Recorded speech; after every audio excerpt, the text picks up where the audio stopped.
चारों ओर सन्नाटा पसरा था। हवा में एक अजीब सी गंध थी, विषैली, भारी और दुख से भरी। आस पड़ोस के लोग मुंह ढके खामोशी से खड़े थे। किसी की हिम्मत नहीं हो रही थी कुछ कहने की। सब बस एक दूसरे की ओर देख रहे थे, नजरों में चिंता थी, लेकिन शब्दों में सन्नाटा। नगर पालिका की मुर्दा गाड़ी वर्मा जी के दरवाजे पर आकर रुकी थी। किसी ने सूचना दी थी कि वर्मा जी की पत्नी का देहांत हो गया है।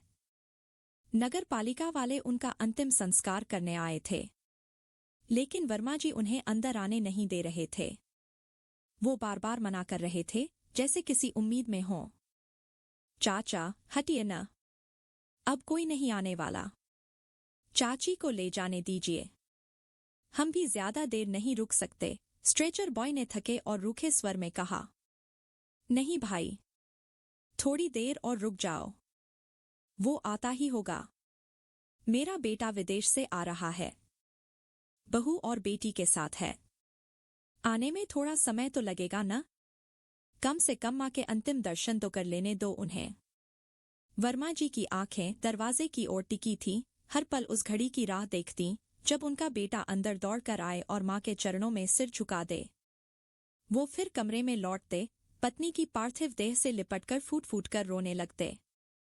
देखो, अब तक नहीं आए वो सब लोग। तुम्हें तो बड़ा विश्वास था न कि तुम्हारी बेटी तुम्हें कभी नहीं छोड़ेगी। देखो न, तुम्हारे जीते जी तो नहीं आए, अब मरने की खबर सुनकर भी नहीं आ रही।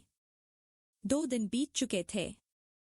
बेटे बेटी को माँ की मौत की खबर दी गई थी, लेकिन दोनों के फोन बंद आ रहे थे।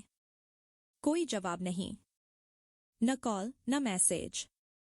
बेटे ने कहा था, टिकट ले रहा हूं, सुबह तक पहुंच जाऊंगा। बहू और दीदी भी साथ होंगी। पर आज 3 दिन हो गए, न बेटा आया न बेटी। वर्मा जी की आंखों में अब सिर्फ सूखा दर्द था। वो अब हर आहट पर चौंकते नहीं थे। अब उनका सारा ध्यान अपनी मरी पत्नी पर था। वो बार बार उसकी निर्जीव देह को देखकर बोलते, अच्छा हुआ तुम मुझसे पहले चली गईं। मैं तो हर पल इस चिंता में डूबा रहता था कि मेरे बाद तुम्हारा क्या होगा।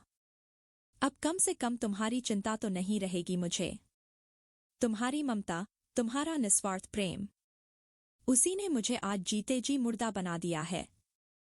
मैं तो अब बस सांस लेता शरीर हूं, बाकी सब तो कब का मर चुका हूं। स्ट्रेचर बॉय झुंझला गया था, चाचा अब ले जाने दो न, कोई नहीं आने वाला। मुझे ही अपना बेटा समझ लो। यह सुनकर वर्मा जी चुप हो गए, जैसे उन्होंने हार मान ली हो, या जैसे इस एक वाक्य ने उन्हें मुक्त कर दिया हो।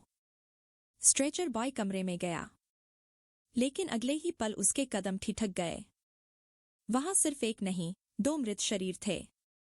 एक वर्मा जी की पत्नी का और दूसरा वर्मा जी का। एक शव खिड़की की ओर देखता था, जैसे अब भी इंतजार कर रहा हो, और दूसरा शव उसी को देखता हुआ, जैसे कह रहा हो, अब चलें? स्ट्रेचर बॉय की रूह कांप उठी। जिस व्यक्ति से वह इतने समय से बात कर रहा था, वो तो अब इस दुनिया में था ही नहीं। वो तो एक आत्मा थी जो सिर्फ यह सुनिश्चित करना चाहती थी कि पत्नी की चिता बेटे के हाथों जलाई जाए। लेकिन जब उसने सुना कि मुझे ही अपना बेटा समझ लो, तब शायद उसकी आत्मा को शांति मिल गई। वो चला गया, हमेशा के लिए। मुहल्ले में हर आंख नम थी। मगर अफसोस, किसी ने उन दोनों के अंतिम स्नान तक की जहमत नहीं उठाई।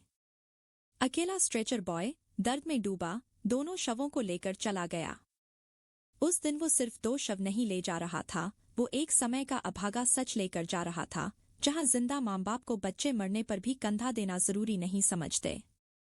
आज पितृ दिवस और मातृ दिवस पर सोशल मीडिया पर लंबी लंबी बातें करने वाली वही पीढ़ी अपनों को अंतिम दर्शन तक नसीब नहीं करवा पाई। स्ट्रेचर बॉय की आंखों से बहते आंसू राख में मिल चुके थे, लेकिन वह जानता था कि अगर किसी ने वर्मा जी का अंतिम दर्शन किया था, तो सिर्फ उसने।